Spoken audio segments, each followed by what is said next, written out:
word for 2025? Hi, I'm Sean Platt, a born storyteller and entrepreneur who gets copious amounts of shit done every year. One of the biggest reasons for that consistent momentum is my not-so-secret trick of starting each year with the same exact question.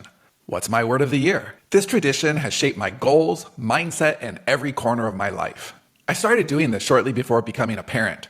Back then, I was looking for a way to focus my energy and my goals and to kind of give each year a sense of purpose. What started as a small exercise turned into something that's influenced the course of my life ever since. Mine and Johnny's follow-up to our self-publishing Bible, Write, Publish, Repeat, was called Iterate and Optimize, inspired by two of my words from back-to-back years. Iterate was my word for when we were trying all kinds of new things with our Smarter Artist brand, and Optimize for when we were trying to make everything work better. Focus for when we finally decided to pull things back. Some of my other words over the years have been momentum, focus, communication, and learning. Each of them define the priorities and goals of that particular year. In 2023, we had massive growth at the studio. We went from a dozen storytellers to more than 40 at Sterling & Stone. Communication was the word that made that growth possible. Last year, my word was generation, and it became the perfect symbol for new beginnings across my businesses, creative ideas, and content. You might have already heard me talk about this on my writing podcast, Write, Publish, Repeat, but I wanted to generate not just stories, but opportunities, corridors to explore possibilities like never before. Generative AI unlocked entire landscapes for me, making it possible to prototype faster, ideate broader, and build more than I ever had before. Thanks in large part to my word, last year was one of explosive creativity. I still wrote plenty the old-fashioned way, including over 300 story ideas, each with a title, a beginning, middle, and an end. 26 short stories. I started out the year planning to write one for every week, made it to June 30th and thought I can't keep up with this anymore and stopped. But I did get 26 in there in addition to 3 novellas and 6 full books. But generation wasn't just about the words. I also launched a few micro businesses, including websites that started as AI-driven prototypes before they were hand-built by my friend Danny Cooper over at AuthorStack. AI also became an early Christmas present when it allowed me to make 2 albums that expanded my storytelling into music for the first time ever. Generation was about pure creative momentum, laying a foundation for everything that comes next. And I couldn't have asked for a better word to guide me through all of 2024. But creativity isn't just about generating, it's about what comes next. And as an idea guy, that's almost the most important question that I'm constantly asking myself is what comes next? So how do you nurture those ideas? How do you make them thrive? That's where this year's word, regeneration, comes in. Choosing a word is like choosing a theme for a story.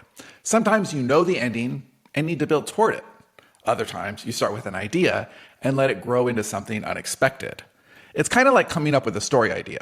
Sometimes you start with a great title, like my unicorn-centric Western, Unicorn Western. More on that later. And you build the concept from there. Other times you have a killer idea, like an apocalyptic thriller with people spread out all over the world who come and meet together, and you need the perfect title. Well, that's like my series Yesterday's Gone. For 2025, I considered a lot of alternatives to the word regeneration. Other words that touched on themes of renewal, reinvention, or profitability.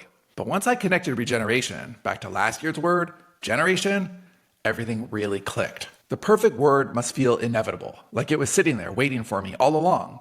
And that was absolutely true with regeneration. Regeneration is about breathing life into what's already there while creating space for something new. I want to focus on sustainability for my creativity, for my businesses, and for the stories I tell. Regeneration feels like a rebirth, a way to build on the momentum of the past while preparing for what's coming next. It's about building profitability into everything I do, exploring new tools and businesses, and finding joy in the process of reinvention. It's about creating new things in new ways, which fills me with a deep sense of renewal. To me, this word is a perfect evolution from last year's word, carrying forward the momentum of 2024 while adding focus and intentionality to what comes next. Renewal. It's about revisiting old projects that deserve a second life. Maybe there's a book, a story, or an idea that wasn't ready before but could now thrive. I'm sure it wouldn't surprise you to learn that I have a whole entire bank of these. Reinvention. It's looking at the tools and platforms I have and asking myself, how can I use these tools differently? It's why I made an AI album in 2024, to experiment with what's possible. And profitability. This is about making my work sustainable, not just financially, but creatively. Every project should in some way fuel the next. Regeneration is about taking everything I've already built and making it thrive to create space for something new. What's your word of the year? Think about your goals. What do you want to accomplish this year? And how can you frame that into a singular word that can act as your personal, professional, or creative compass for the next 12 months? Your word doesn't have to be perfect right away. Sometimes you have to steep with it for a while. You'll know it when you find it. If you're a professional storyteller, or know you can be, join me at the Story Merchants YouTube channel every Friday for new author business videos. Hit subscribe, share your word of the year in the comments, and let's make 2025 unforgettable. One word, one goal, and one story at a time. See you tomorrow.